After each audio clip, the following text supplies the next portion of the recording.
Esta, como les decía, es una enseñanza muy cotidiana, con temas cotidianos, como por ejemplo el trabajo, la administración financiera. Hoy vamos a hablar de lo que es la vida, ¿ya? Cómo somos mayordomos nosotros con nuestra vida, ¿ya? Mayordomía de la vida cristiana. Como les decía, somos cristianos porque seguimos a Cristo. Entonces, ¿cómo reflejamos a Cristo nosotros? ¿Ya? Cuando hablamos de mayordomía o estamos hablando de administrar, ¿ya?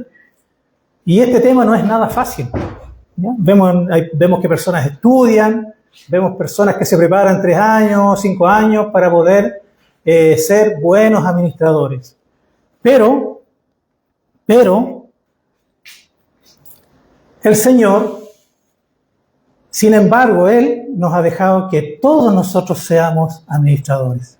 Cada uno sea administrador de su propia vida. Cada uno nos ha dado esa libertad. Por eso es que hay algunos que no se educan en cuanto a la palabra del Señor, sino que viven su vida como ellos quieren. Sí, tienen la libertad para vivir como ellos quieren, pero no son dueños de las consecuencias. Las consecuencias las maneja el Señor, por lo tanto, todo lo que ustedes hagan en su libertad, o cada ser humano haga en su libertad, va a tener consecuencias, ¿ya? De acuerdo a sus actos. La mayordomía viene de la palabra mayordomo, ¿ya? Mayordomo, ¿ya? Y esa palabra en hebreo quiere decir, bueno, yo en hebreo no soy muy bueno, pero voy a tratar de nombrarla. Dice Acher al-Jabajit. Eso quiere decir mayordomo. Me salió bien, gracias. Literalmente significa el que está sobre la casa, ¿ya? Vemos un ejemplo claro nosotros en la Biblia, en el Antiguo Testamento, a José, cuando Potifar lo puso a administrar su hogar, y él, como era un muy buen administrador, Dios estaba con él y todo lo que tocaba crecía, por lo tanto, él, lo que tocaba, todo salía bien, ¿ya? Por lo tanto, él fue un muy buen administrador. Él administraba todo, excepto su esposa. Y eso después le llevó a problemas. Pero ese es otro tema, ¿ya?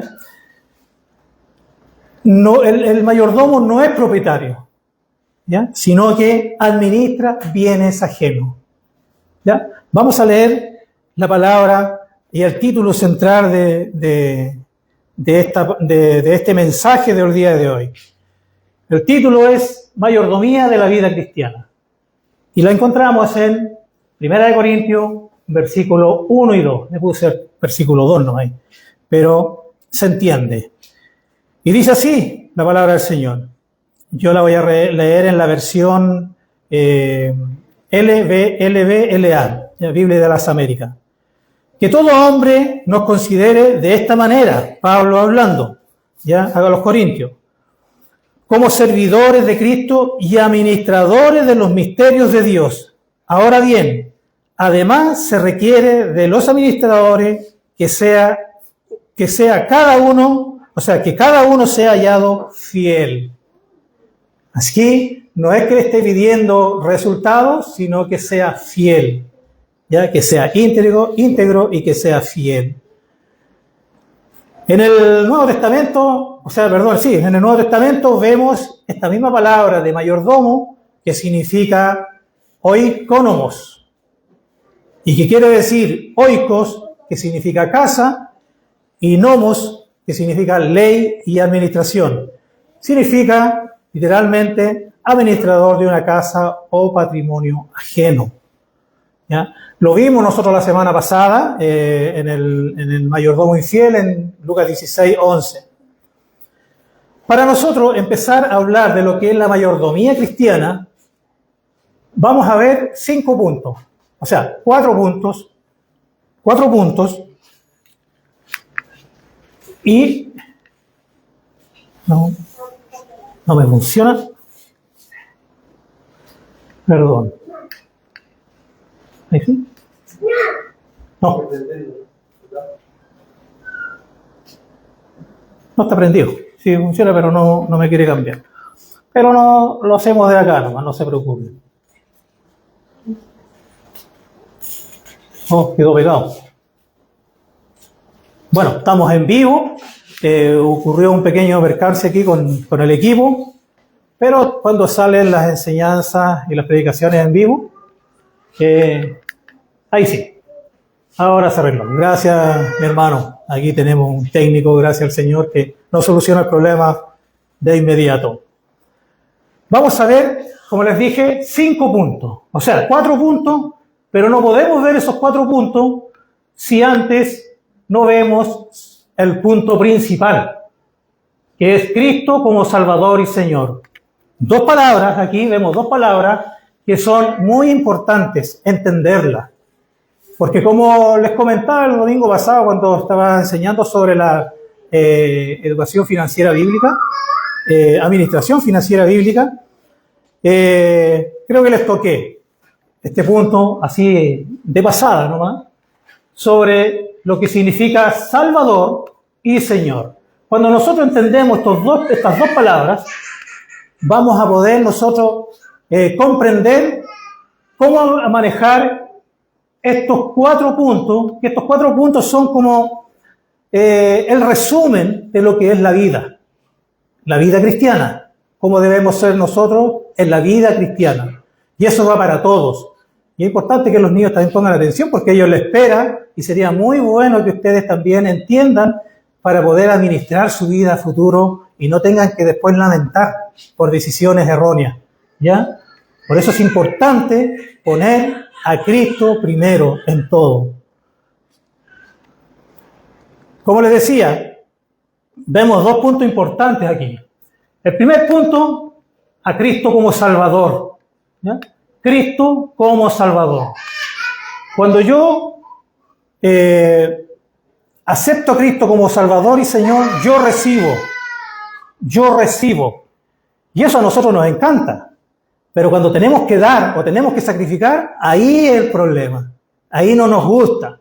Pero como nosotros recibimos aquí de Cristo, este regalo tan grande y tan preciado, yo diría para mí, manera de pensar, que es lo más importante que puede recibir un ser humano, que es la salvación. La salvación es lo más importante que puede recibir un ser humano.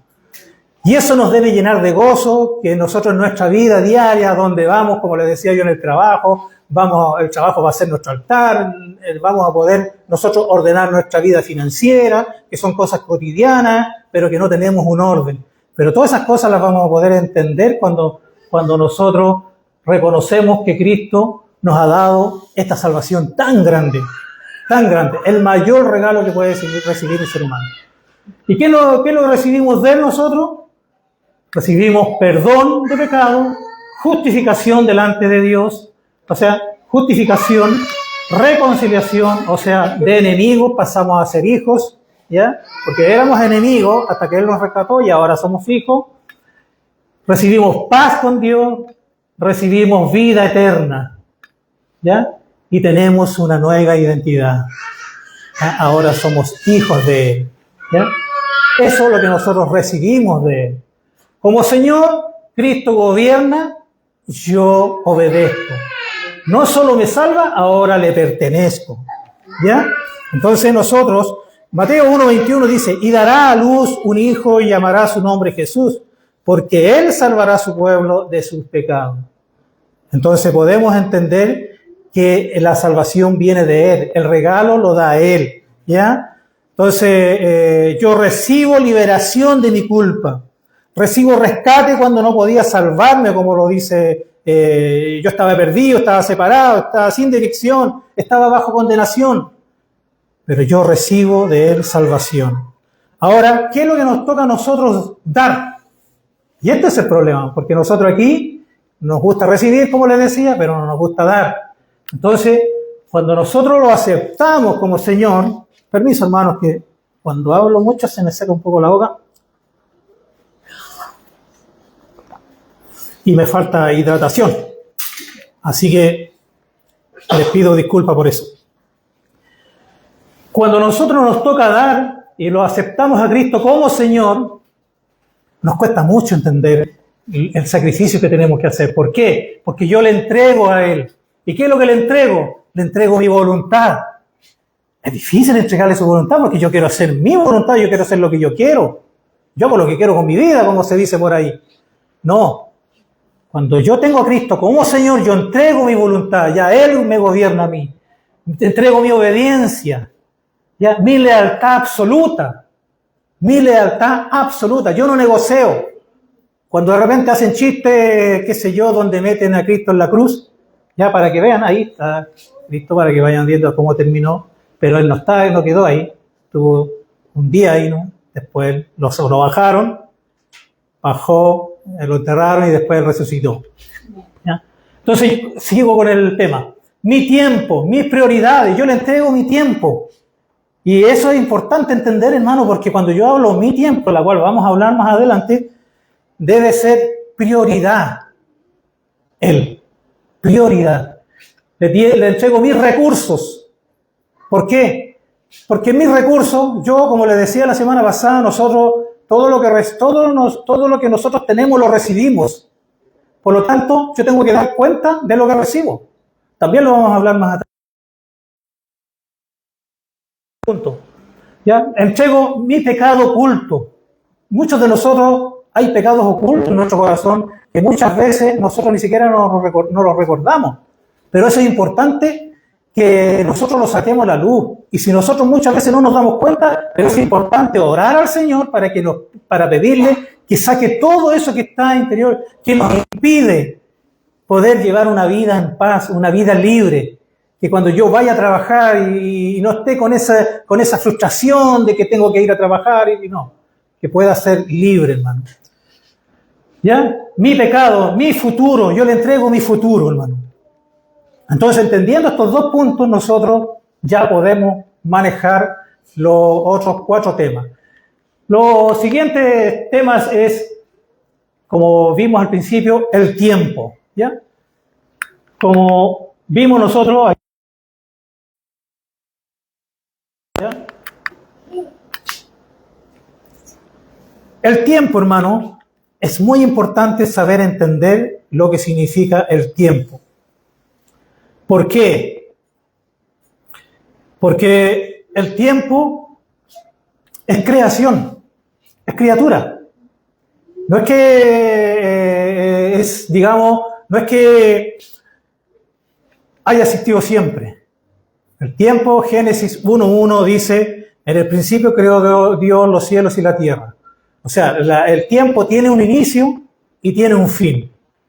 Cuando se terminen los tiempos, será el fin. ¿Ya? O sea, tiene un inicio y tiene un fin. Por lo tanto, nosotros debemos manejar eso. El tiempo es creación y dominio de Dios. Génesis 1:14. El tiempo, hermanos, como dice, comienza en la creación, no es eterno, no es autónomo, es parte del orden creado.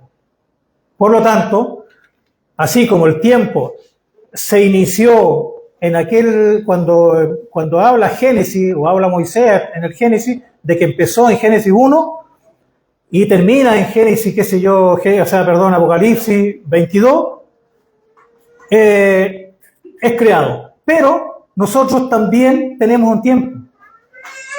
Nosotros como seres también tenemos un tiempo. Nosotros nacimos un día y tenemos un tiempo determinado, que se dice que es un promedio de 80 años. Por lo tanto, el tiempo es importante entender, es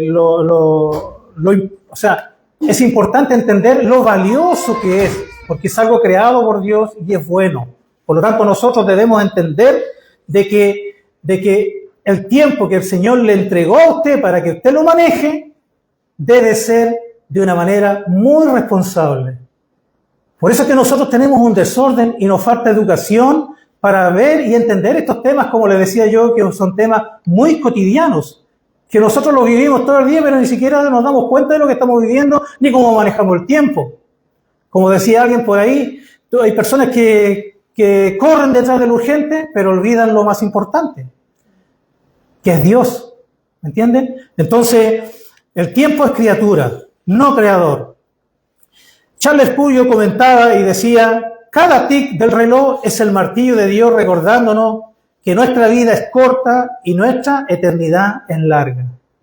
Nosotros aquí estamos por un pequeño paso, como lo vamos a ver un poquito más adelante.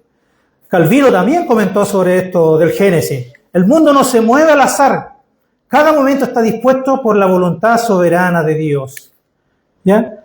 Jonathan Edwards también comentó sobre este punto. El tiempo es la parte de la eternidad que Dios ha concedido a los hombres para prepararse para la eternidad.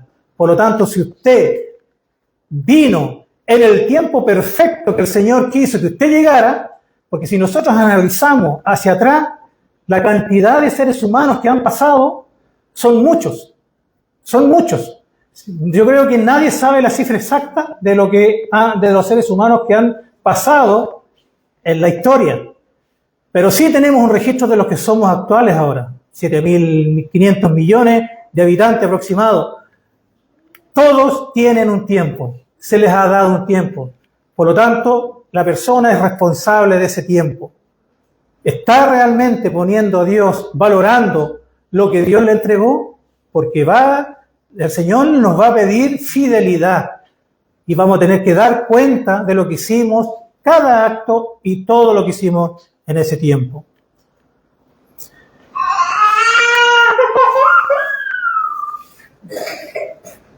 El tiempo revela nuestra condición humana.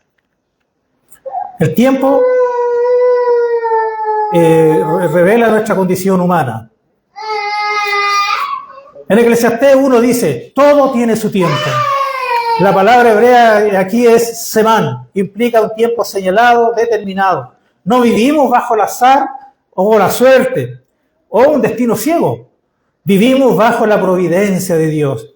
Él determina el nacimiento, Él determina la muerte, determina los procesos, determina las estaciones de prueba, bendición, Él determina todo. Nada llega antes ni nada llega después. Si usted llegó en este tiempo, llegó en el tiempo perfecto de Dios. Cristo cuando vino a la tierra, vino en el tiempo perfecto. ¿Por qué? Porque está en el diseño original de Dios, porque Él lo quiso así. ¿Amén? Calvino también comenta sobre esto. Nada sucede si no es por el secreto consejo de Dios. Eso lo sabe Él. O sea, por eso yo digo, yo no decidí cómo nací. Ni tampoco puedo decidir cuándo voy a morir.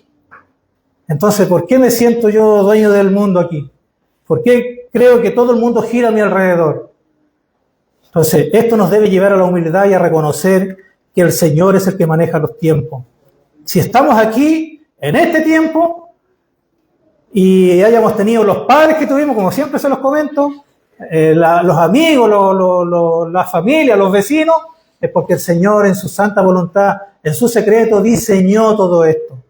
Por lo tanto, nosotros debemos comprender que el tiempo lo maneja el Señor. Spurgeon comenta lo siguiente, dice, el calendario del creyente está escrito con la tinta de la soberanía divina, con la soberanía divina, o sea, con la tinta de la soberanía divina. Qué hermoso lo que escribe otro que yo cito mucho también, Edwards, que son Spurgeon, Edwards, son hombres que muy entregados al Señor y que dejaron un gran legado. También Edwards comenta y dice, los eventos del tiempo están encadenados al propósito eterno de Dios. ¿Amén? Y el siguiente punto es, el siguiente punto es, Dios está fuera del tiempo. ¿Qué pasó aquí? Ahí está. Me había adelantado. Dios está fuera del tiempo. Por eso no coincidía con... ¿Ya? Salmo 92 dice lo siguiente, desde el siglo y hasta el siglo tú eres. O sea, como les comentaba al principio, cuando el Señor crea el tiempo, lo crea en un tiempo determinado y tiene su fin. Pero Él ya era. Él está fuera de ahí. Él está fuera del tiempo. Él creó el cosmos y todo lo que hay dentro del cosmos. Por lo tanto, Dios existe desde la eternidad y hasta la eternidad. Por lo tanto, el tiempo está dentro de una criatura divina. ¿ya? Dios no está sujeto al reloj, no envejece, no progresa, no aprende. Él habilita la eternidad. Nosotros vivimos en sucesión. Dios vive en plenitud eterna. El tiempo es una línea. Dios es el autor de esa línea. Edward también comenta, Dios no experimenta el tiempo como nosotros. Todo está eternamente presente en Él. Todo está eternamente presente en Él. Para Él es todo el aquí y el ahora. Ya. Él ve todo desde principio a fin, aquí y el ahora. Ya. Desde afuera. ¿Ya? Calvino también. Entonces Dios contempla en un solo acto eterno lo que para nosotros sucede en muchos momentos. Nosotros vamos viviendo de manera progresiva día a día, pero no sabemos el mañana. El Puyol también. Para Dios 1000 años no son más que un suspiro. Imagínense. El tiempo comenzó con Dios, el tiempo se mueve bajo Dios, por lo tanto, Dios trasciende el tiempo es un préstamo, no una posesión.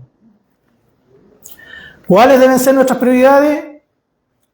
Vivir con conciencia de eternidad, redimir el tiempo, rescatarlo del desperdicio, como nos habla Efesios 5:16. Priorizar el reino, no lo urgente, sino lo eterno. Muchas veces nosotros, como les decía hace un momento, priorizamos lo urgente, pero no priorizamos lo importante. Y lo importante es Dios y su reino. Amén. El tiempo revela nuestra condición humana. Nuestra vida es breve, ¿ya? Salmo 9:12. Enséñanos de tal modo a contar nuestros días que traigamos al corazón sabiduría. Enséñanos, aquí Moisés habla en este salmo que le pide no contar los años, no contar lo que él va a hacer, qué sé yo, en 15, 20 años, sino que él le pide que le dé sabiduría para saber contar el día a día. Nosotros muchas veces nos preocupamos de los años, pero no nos preocupamos del día a día. Y es importante preocuparnos del día a día como si fuera el último día, porque ninguno aquí está seguro si va a estar mañana. Entonces nosotros nos sentimos dueños de eso, por lo tanto, aquí vemos a Moisés que no pide más días, pide sabiduría para contarlo. Contar no es sumar cronológicamente, sino vivir con conciencia de límite, ¿ya? La brevedad no debe producir ansiedad, sino discernimiento. Cuando entendemos que nuestros días son finitos, priorizamos lo eterno, perdonamos más rápido, oramos con más urgencia, amamos con más intención, ¿ya? Como si fuera hoy el último día. La vida es un... Perdón. Oh.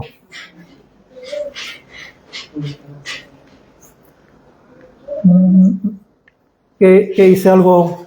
Me pasó a llevar ahí. Ya, ¿dónde íbamos?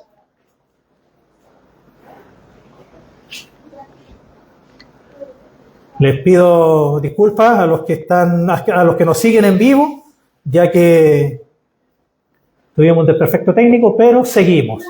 Cuando estamos en vivo siempre a veces suceden estos desperfectos, cuando no se tiene mucha experiencia en lo que es la tecnología, ¿ya? Pero de a poquito vamos aprendiendo. Íbamos entonces aquí.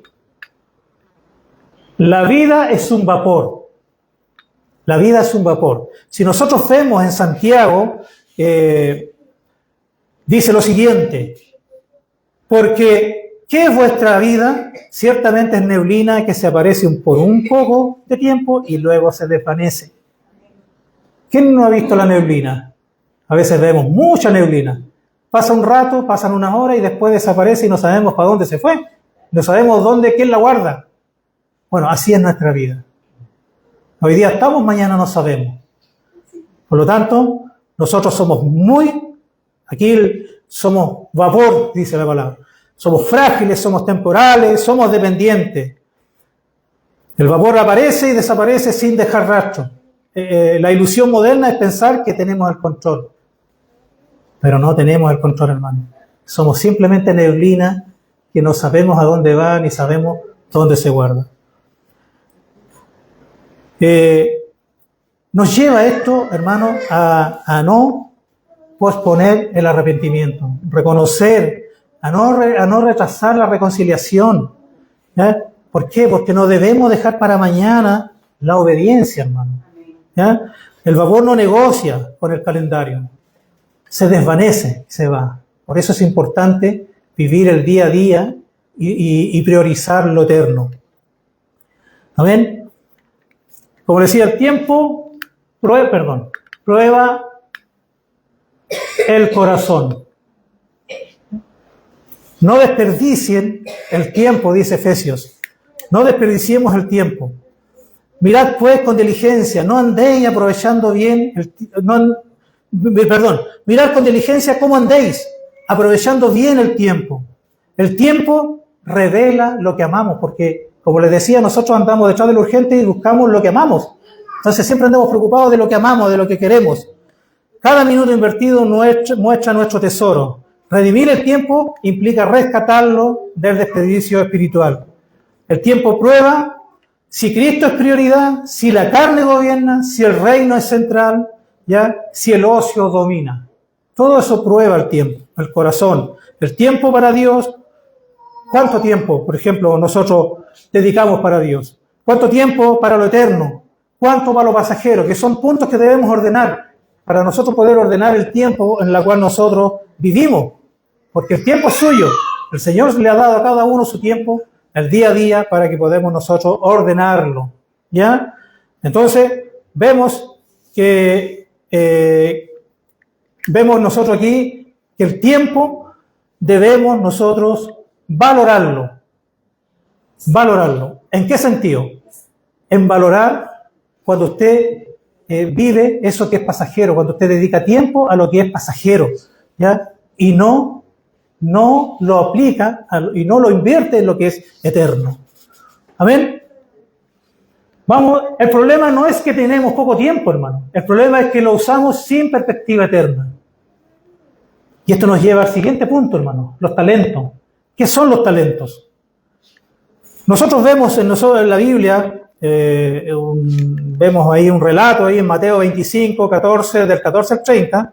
No lo voy a leer porque es un poco largo, pero sí les puedo explicar que este discurso fue en el Monte de los Olivos y hablando en un sentido escatológico. ¿Qué significa eso? Que son palabras como proféticas y está apuntando al futuro. Ya está hablando sobre el futuro. Aquí el Señor está hablando ya sobre un señor que le da talentos a 3 personas. A uno le da 5, a otro le da 2 y a otro le da 1. Al que le da 5, después él devuelve 10. Y el que le da 2 devuelve 4. Y al que le dio 1 no devolvió ninguno. ¿Por qué? Porque él lo enterró. ¿Qué quiere decir con esto, hermano? Aquí el Señor está hablando de que Él es el Señor. Él vino y nos entrega talentos, nos entrega habilidades, nos entrega responsabilidades, ¿ya? Pero Él va a volver. Entonces, como Él nos dio habilidades, nos dio sabiduría para poder nosotros vivir y usar el tiempo con el cual nosotros vivimos y que nos ha dado, entonces cuando Él venga va a ver qué es lo que hicimos nosotros con nuestro tiempo y con nuestros talentos, con nuestras habilidades. ¿Amén? Entonces, cuando Él vuelva, o sea, Él vuelve y se demora un largo tiempo, como dice el texto, nosotros, cada ser humano va a tener que dar cuenta. ¿Por qué? Porque somos mayordomos de nuestra vida. Y como mayordomos de nuestra vida tenemos que dar cuenta al Señor. Aquí, a este Señor que dio talento. Les dio talento a cada uno conforme a su capacidad, ¿ya? Y por lo tanto, aquel que duplicó esos talentos, esos servicios, le entregó más. Y lo trata y le da un trato más especial. Bien, siervo fiel, en lo poco fuiste fiel, sobre muchos te pondré. Lo mismo le dice al que duplicó los 2 talentos. Y al siervo que no enterró uno, lo echó fuera, echarle fuera, junto con los demonios. Entonces, que llevar una vida de pasividad y no hacer nada, también es pecado, hermano. Por lo tanto, nosotros debemos trabajar nuestros talentos. Nuestros talentos, hermanos, no debemos nosotros confundirlos con los dones, porque talento y dones son distintos. Cuando la Biblia habla de talento, está hablando de pesos, de cantidad, por ejemplo, qué sé yo, de oro, plata, ¿ya? Pero aquí nosotros lo entendemos como habilidades. Un ser humano, todo ser humano, sea creyente o no sea creyente, recibe un talento, ¿ya? Y eso, en los que no son cristianos, en este caso, se les llama gracia común. Por lo tanto, todos reciben un talento. Pero cuando la persona nace en Cristo,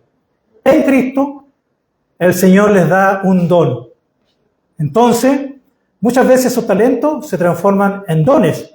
¿Por qué? Porque la diferencia entre un don y un talento es que un talento nosotros son habilidades que nosotros desarrollamos, nacemos con eso o también nos desarrollamos. Pero el don lo recibimos cuando nosotros tenemos a Cristo, porque el don es para glorificar a Cristo y para servir a la iglesia. Por lo tanto, nosotros debemos entender esa diferencia. Y a veces esas habilidades y esos dones, como por ejemplo los que dominan la música, los que son hermanos que dominan ciertas habilidades de canto, ¿ya? Ellos siguen y ese talento se transforma en don. Entonces, debemos nosotros agradecer al Señor de que los talentos que Él nos da son dados por Él para que nosotros los trabajemos y no los dejemos ahí pasivos sin hacer nada.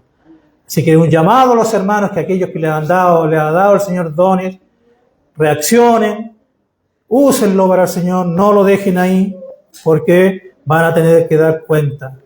Amén. El siguiente punto, hermanos, vamos a pasar ya al siguiente punto. La pregunta aquí respecto a lo mismo, la pregunta es, ¿tengo muchos talentos? O sea, la pregunta no es, tengo muchos talentos, sino, ¿estoy siendo fiel con lo que Cristo me confió? A cada uno de ustedes el Señor les dio talento, les dio un talento. ¿Están siendo fieles al Señor? Él no les va a pedir cuenta qué fue lo que lograron con esos talentos, sino la fidelidad con la cual ustedes ejercieron esos talentos. Y esto nos lleva al siguiente punto, hermano, que son tesoros. ¿Ya? Los tesoros, hermano, déjenme un segundito. Los tesoros también es un punto importante. Al hablar de estos 4 puntos, por ejemplo, tiempo, talento, tesoro, templo, en el siglo XIX y siglo XX le llamaban las 4T. Las 4T. Tiempo, talento, tesoro, templo, que es lo que estamos hablando en esta mayordomía cristiana. ¿Ya? ¿Dónde está aquí? Se me perdió Deme un segundito. Se me perdió un poco el bosquejo que tenía para este punto. Ya, ahora ya me ubiqué. ¿Cómo están ustedes con su tiempo, hermano? ¿Cómo están manejando ese tiempo? En Mateo 6:19 dice, está hablando aquí sobre el Sermón del Monte. Recordemos que el Sermón del Monte está en Mateo capítulo 5 hasta el capítulo 7. Aquí el Señor hablando sobre las limosnas, sobre la oración, sobre el ayuno, y aquí habla sobre el tesoro. Jesús está describiendo aquí dónde está nuestro tesoro. ¿Ya? Tesoro aquí, ¿dónde está nuestro tesoro? Que el pasaje se encuentra en el Sermón, como le decía, del Monte. Jesús está describiendo la justicia del reino, confrontando la religiosidad de lo que estamos hablando. Amén. Quiero ir a la palabra, hermanos, para que podamos ver lo que dice realmente aquí Mateo, ya para que podamos entender mejor. Mateo 6, capítulo 19, capítulo 6, versículos 19 y 20. No os acumuléis tesoros en la tierra, donde la polilla y la herrumbre destruyen, y donde ladrones penetran y roban, sino acumulaos tesoros en el cielo, donde ni la polilla ni la herrumbre destruyen y donde ladrones no penetran ni roban. ¿Ya? La palabra griega aquí es tesauros. ¿Ya? Tesoro significa depósito, reserva acumulada, ¿ya? Aquello que se guarda con valor supremo. No es simplemente dinero, es aquello que alguien considera su bien más valioso. ¿Ya? Por lo tanto, Jesús no prohíbe tener cosas, sino que prohíbe depositar el corazón en lo temporal. Entonces para nosotros los creyentes, el tesoro más valioso es Cristo. Ya lo vemos nosotros en las parábolas de Mateo también, el capítulo 13, ¿ya? Sobre las parábolas, donde el tesoro, eres la perla más valiosa, es el tesoro más valioso. Aquí usa, por ejemplo, el tesoro en la tierra, que son corruptibles, donde la polilla, orín, vulneran, ladrones minan, ¿ya? Entonces nosotros debemos comprender que tesoros, el verdadero tesoro es Cristo, ¿ya? El verdadero tesoro es Cristo. Jesús aquí nos enseña de que no hay nada que se iguale al valor de Él. ¿Por qué? Porque Él solamente puede ser fiel. Él nos da obediencia, Él nos da fidelidad. Nada de lo que hay aquí en la tierra nos va a dar fidelidad. Nosotros aquí muchas veces corremos detrás del dinero, corremos detrás de las cosas que realmente nos interesan. ¿Ya? Entonces, ¿qué es lo que podemos ver nosotros aquí? Vemos que Cristo es el verdadero tesoro. Eso es lo que significa tesoro. Significa depósito, reserva acumulada, aquello que se guarda con valor. Jesús contrasta el tesoro en la tierra, como lo vimos. El tesoro revela lo que hay en el corazón. También lo vimos, ¿ya? Porque nosotros corremos detrás del dinero muchas veces, y eso muchas veces revela lo que hay en nuestro corazón. Cristo como el verdadero tesoro, ¿ya? Cristo como el verdadero tesoro. El verdadero tesoro no es el dinero, hermano. No es el dinero, como todos lo vemos. El dinero es el Dios más grande que hay en la tierra. Porque todos corrimos detrás de Él. Todos. No hay ser humano que no corra detrás del dinero. No podemos engañar nuestro corazón, porque nuestro corazón es engañoso. Si a no ser que Cristo haya transformado nuestras vidas, si no fuera porque Cristo transformó nuestras vidas, no podríamos nosotros dejar de luchar por el dinero por el cual todos luchan. Y eso es lo que muestra el corazón. ¿Por qué? Porque cuando tenemos dinero lo tenemos todo según nosotros. Yo ayer conversaba con una tía, o sea, con una prima, y le decía, si uno se ganara 50 millones de pesos, estaría feliz. Pero para nosotros como creyentes, Cristo es el mayor tesoro. ¿Cómo está nuestra felicidad? ¿Cómo está nuestra felicidad ahí? Él es el tesoro más valioso que podemos tener. Cristo vino a este mundo a pagar un precio para que nosotros podamos descansar en Él, tenerlo a Él, y Él nos regaló una salvación tan grande en la cual se transforma en nuestro mayor tesoro. Dios es el tesoro supremo. ¿Ya? Dios es el tesoro supremo. El Asaf, que escribió el Salmo 73, dice, ¿a quién tengo yo en los cielos si no es a ti? Fuera de ti, nada deseo en la tierra. Aquí vemos la teología más elevada del tesoro. ¿Ya? No dice, quiero bendiciones, quiero prosperidad, dice, te quiero a ti. Y ese debe ser nuestro anhelo, nuestro deseo, hermano, de querer a Dios por sobre todas las cosas. Tener a Dios por sobre todas las cosas. El pecado redefine el tesoro. Ya en Génesis 3 el ser humano cambia a Dios por creación. ¿Ya? En Romanos 1:25 dice, cambiaron la verdad de Dios por la mentira. La idolatría es un problema de tesoro desordenado, hermano. Por eso nosotros idolatramos el dinero. Pero al seguir el dinero, nuestro tesoro se va a transformar en algo desordenado. ¿Por qué? Porque vamos a buscar poder, vamos a buscar, placer, etc. Entonces nosotros debemos entender que ese tesoro es un mal amo, ¿ya? Y no es pecado tener bienes, hermano.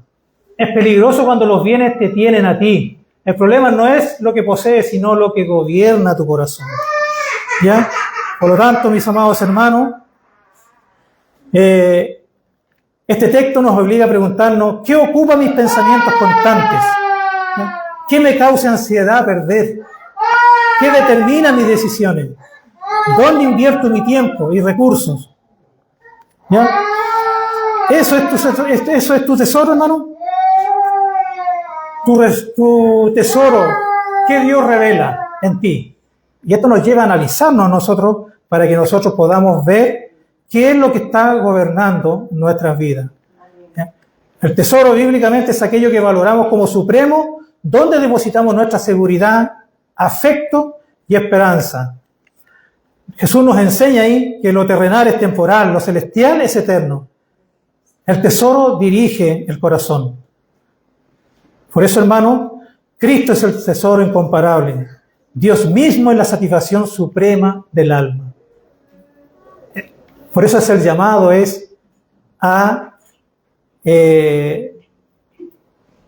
a buscar cuál es el tesoro que maneja nuestras vidas, a identificar el tesoro que está manejando su vida, nuestras vidas. ¿Qué nos mueve? ¿Qué nos mueve en el día a día? ¿Qué es lo que buscamos? ¿Dónde está Dios? ¿Es importante Dios para nosotros? ¿Le creemos lo que estudiamos y leemos y hacemos? Esto nos lleva al último punto, hermano, que es el templo. Que son, como les dije al principio, este es un resumen de lo que nosotros podemos resumir la vida cristiana en estos puntos. Templo o salud. Yo le puse el templo o salud, pero en realidad nuestro cuerpo es el templo. Al hablar de templo, ya estamos hablando que es todo nuestro cuerpo. Todo nuestro cuerpo. Pablo lo dijo de la siguiente manera, ¿ya? Nosotros somos el templo del Espíritu Santo. Cuando Pablo está hablando aquí, le está hablando a una iglesia de Corintio, que era una ciudad comercial rica, culturalmente sofisticada, moralmente corrupta, famosa por la inmoralidad sexual. Ya recuerden que ahí había un templo que adoraban a una diosa, se llamaba Afrodita. Ya, la iglesia estaba luchando con este libertinaje, por eso que Pablo les llama la atención y los ordena. Ya había un dualismo también que vivían ellos en ese tiempo ahí, donde el cuerpo era malo y el espíritu bueno. Entonces, había un desorden ahí muy grande. ¿O ignoráis que vuestro cuerpo es templo del Espíritu Santo? Les dice a la iglesia. Entonces, ¿qué significa la palabra templo? La palabra griega usada es naos, ¿ya? No se refiere al complejo exterior del templo, sino al lugar santísimo, el lugar donde habitan las glorias de Dios. Esto es impactante, hermano, porque nosotros somos, si al llamarlo a nosotros, no los llama patio, sino que nos llama templo a nosotros, el cuerpo, ¿ya? Teológicamente significa esto presencia divina real. Él habita en su cuerpo. Si usted es cristiano y aceptó como Cristo como su Salvador y Señor, por lo tanto usted pasa a ser templo del Espíritu Santo, ¿ya? Esto significa que en usted hay una santidad consagrada, hay una propiedad exclusiva de Dios. O sea, usted es una propiedad exclusiva de Dios. Amén. El creyente no solo sirve a Dios, sino que es morada de Dios. ¿Ya?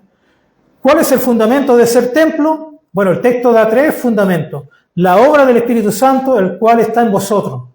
¿Ya? Esto es doctrina de la inhabitación del Espíritu. No es simbólico, es presencia real y permanente, hermano. ¿Ya?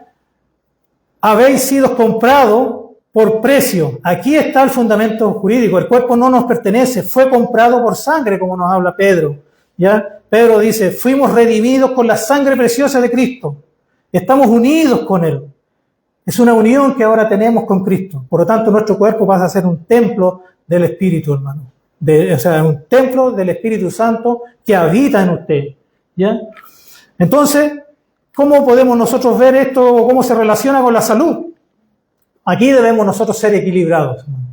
Debemos ser equilibrados porque el texto no es principalmente un tratado sobre dieta o ejercicio, ¿ya? Sino que es un llamado a la pureza sexual, porque en ese tiempo cuando Pablo le habla a la iglesia había mucho libertinaje sexual en esos lugares. Entonces, por lo tanto, en ese contexto está hablando esto. Ahora, no quiere decir que nosotros no debemos ser equilibrados. O sea, yo principalmente no tendría moral para hablar sobre eso porque yo no me cuido, es cosa de mirarme, ya que yo no estoy llevando una vida equilibrada en cuanto a mi salud. Pero sí nosotros debemos tomar conciencia en cuanto a la salud también, porque si mi cuerpo es templo del Espíritu Santo, es morada de Dios, yo debo cuidarla.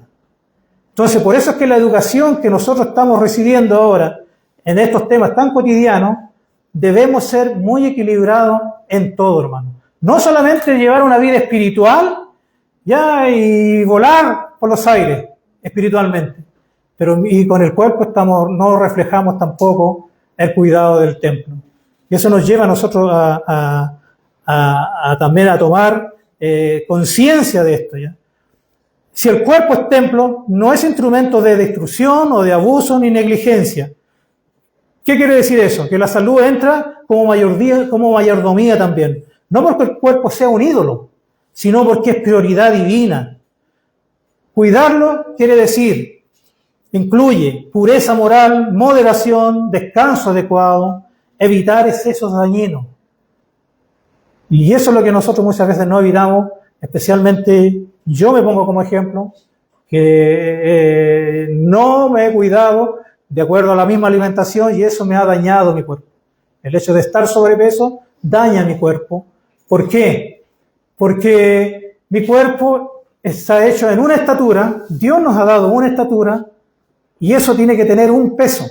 No quiero hablar de nutrición, sino que quiero llevarlo a la conciencia, principalmente yo primero, para que nosotros entendamos que si nosotros tenemos una estatura, esa estatura tiene que tener un peso. Por lo tanto, nosotros estamos atentando contra la salud y estamos atentando contra el templo que Dios nos dio y que es morada de Dios. ¿Ya? No es culto al cuerpo, hermano. Es una administración reverente. Reverente, hermano. Errores que nosotros cometemos en esto, ¿ya? Y muchas veces nosotros nos preocupamos, vamos al gimnasio y todo, pero empezamos a idolatrar el cuerpo. ¿Ya? La cultura moderna se enfoca en eso, ¿ya? Para lucir, sacarse fotos y empezar a ostentar y nos vamos para otro lado. El desprecio del cuerpo, cuando nosotros nos decimos el cuerpo no importa, por lo tanto yo como. Nosotros cuando comimos muchas veces no tomamos conciencia y estamos sufriendo, como le llaman hoy en día, de burla. Por eso es importante, hermano. No idolatrar el cuerpo, pero sí debemos tener un equilibrio. Como cristianos debemos dar el ejemplo. Dar el ejemplo.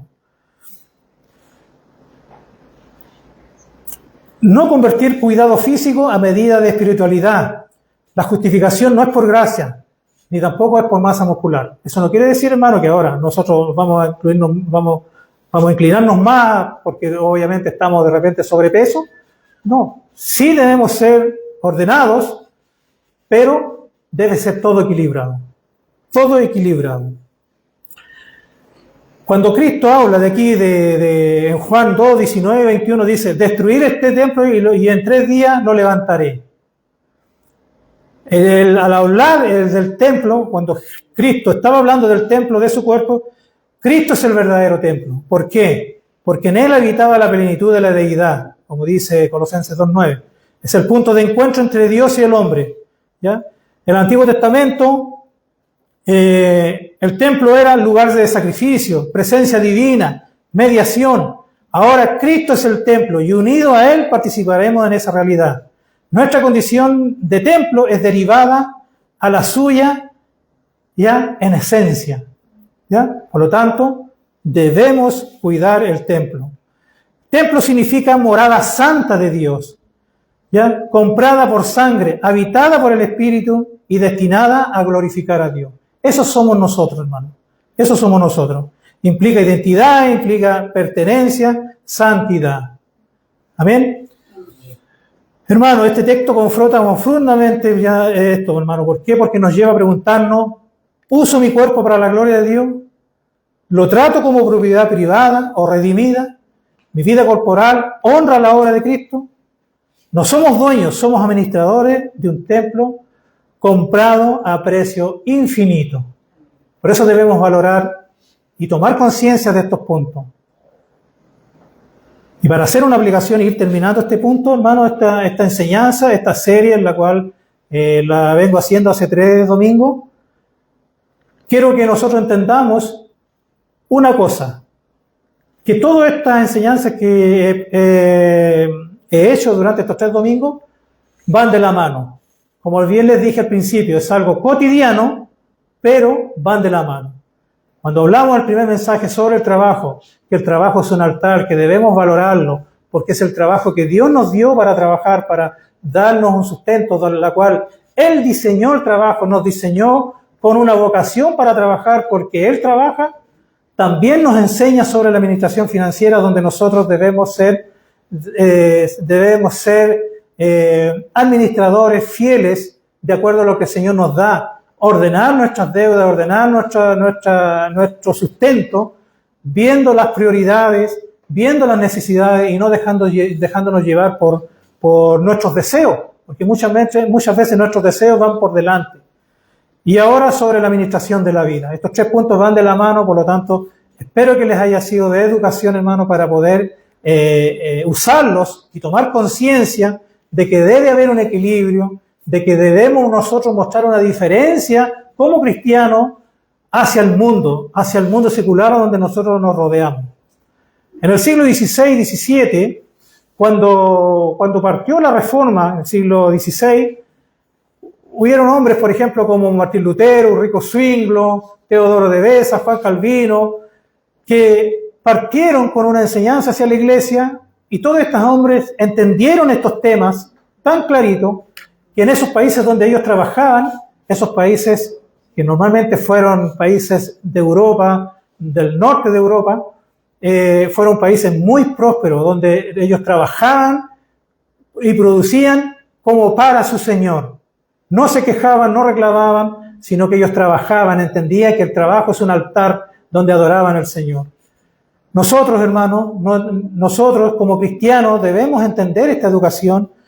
¿Por qué? Porque aquí nuestra vida cristiana no termina en el último amén de un culto, sino que sigue, recién ahí empieza, porque nosotros lo mostramos día a día, en el día a día, en nuestro roce social, en nuestro trabajo, cuando nos toca un compañero conflictivo, cuando nos toca un patrón conflictivo, ya en la forma como administramos nuestro dinero, ya en la forma como nosotros nos ponemos prioridades. ¿Cuáles son nuestras prioridades en nuestra vida cristiana? ¿Qué es lo importante para nosotros? Si nosotros ordenamos todo esto, vamos a poder llevar una vida, vamos a honrar al Señor con nuestra vida. Y vamos a ser fieles, porque cuando tengamos que dar cuenta como administradores, el Señor nos va a pedir cuenta no por lo que logramos, sino por lo fieles que fuimos. ¿Amén? Eso, mis queridos hermanos. Mientras mi hermana, si puede, por favor, preparar una alabanza para que terminemos este culto. Quiero orar para dar gracias al Señor por esta palabra y por esta serie que nos ha dado durante estos 3 domingos. Amado Dios, le doy gracias, Señor, porque nos ha educado de una manera muy sabia, Señor. Señor amado, nosotros somos seres finitos que nos cuesta entender, Señor. Y por eso rogamos que nos abra nuestro entendimiento para que podamos nosotros comprender estos puntos tan cardinales, Señor, para nuestras vidas. Señor amado, ayúdenos, Señor, a poner en práctica estos puntos tan cotidianos, Padre, como el comportamiento en nuestro trabajo, cómo valoramos nuestro trabajo, cómo nosotros administramos nuestras finanzas, Señor, porque usted ha depositado en nosotros, ha confiado en nosotros estas finanzas, Señor. Denos la sabiduría, Señor. Y también que nos ayude a guiarnos en nuestra vida cristiana, Señor, porque nosotros somos sus seguidores, Señor. Y queremos glorificarle, queremos honrarle, queremos reflejar su santo nombre en nuestra integridad, en nuestro carácter, Señor, reflejar a Cristo, porque Él es nuestro mayor tesoro, porque Él es nuestro Señor, porque Él es nuestro Salvador. A través de Cristo lo ruego y lo agradezco. Amén y amén. Amén.